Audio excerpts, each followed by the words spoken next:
ชีบางท่านนั่งไปอาจารย์ดิฉันเจอท่านนั่งทีไรก็เจอแต่ท่านนี้แหละตลอดเลยสงสัยเขาอยากให้ดิฉันเนี่ยไปปฏิบัติธรรมที่ท่านนี้แหละผมนี่โยม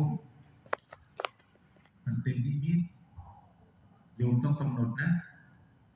ดิฉันเดินแสวงหาถ้ำนี้อยู่หลายที่นู่นเดี๋ยวก็ไปเขาโน่นเดี๋ยวก็ไปเขานี่ยังไม่เจอเลยผมนี่ขนาดแนะนำบอกว่าให้กำหนดนั้นเป็นนิมิตผมนี่ก็ยังไม่ฟังก็เลยก็ต้องปล่อยครับอะไร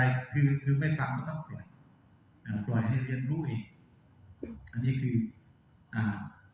ประสบการณ์นะครับเอาแค่นี้แหละเพราะว่าเดี๋ยวจะได้ให้พ่อแม่ครูบาอาจารย์ท่านได้ทำสมาธิแบบสงบเงียบๆตามแต่สมควรแก่เวลา